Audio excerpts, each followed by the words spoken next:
শুনছেন? ঘুমাইছেন? রফিক আসছে। রফিক? রফিক কেন চলে আসবে? ওর জন্য কেন আমরা এখানে আসছি? ওমা, ফারহানার সাথে কথা হয় না? ফারহানা বলছে আমার সাথে কথা বলবে কেন? বাপের মধ্যে কথা হবে না। পিতা কন্যা টান জানেন, সবচেয়ে কঠিন টান। আল্লাহ দোহাই লাগে, রফিক আপনি দেখতে আসলে রাগারাগি করেন না।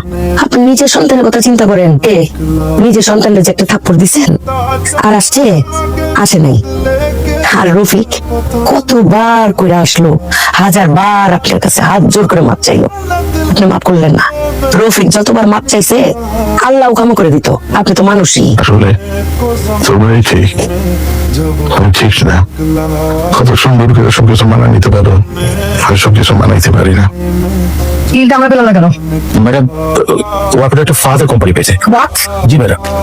ম্যাডাম, আমরা কি করে পাবো ম্যাডাম? এই কোম্পানি যত রকম কোডগুলো করতো, সমস্ত ডিল স্ট্র্যাটেজি নিয়ে সবকিছু প্ল্যান করে সব ফার্স্টে বসাতো। এই কোম্পানি আপনাদের কোম্পানি থেকে যতগুলো ডিল হয়েছে প্রত্যেকটা ফার্স্টে করেছে, যে কারণে সবকিছু জানে ফার্স্টে।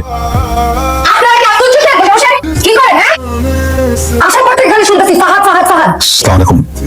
ওয়ালাইকুম আসসালাম। শরীরটা এখন কেমন? তেমন একটা ভালো না রফিক, কথা বলতেও কষ্ট হয়। জান, একবার ঢাকায় ডাক্তারের কাছে গেলে হতো না? তুমি চিনো না তোমার ভাইজান রে? ঢাকা থেকে চলে আসছে, বলছে ঢাকার মাটিতে আর পা রাখবে না। আমি এখানে আপনার কাছে কোনো অজুহাত দিতে বা সাফাই দিতে আসিনি। আমি জানি আমি ক্ষমা পাওয়ার যোগ্য না, কিন্তু আপনি আমাকে ক্ষমা না করলে আমি বেঁচে থেকেও শান্তি পাচ্ছি না। আমি জানি আমি এত স্বামী। ভাইজান, আমাকে কি একবারে একটা সুযোগ দেওয়া যায় না? শেষবারের মতো একটা সুযোগ। মানুষটা অনুতপ্ত হয়ে এইভাবে আপনার কাছে ক্ষমা চাইতেছে, আপনার তো ক্ষমা করে দেওয়া উচিত। আপনি তো বলছেন ক্ষমা মানুষের মহৎ গুণ, আপনারা সেই গুণ দিয়ে তার ক্ষমা করে দেন না। রফিকও আপনার মতো ভালো বাবা, ভালো স্বামী হবে।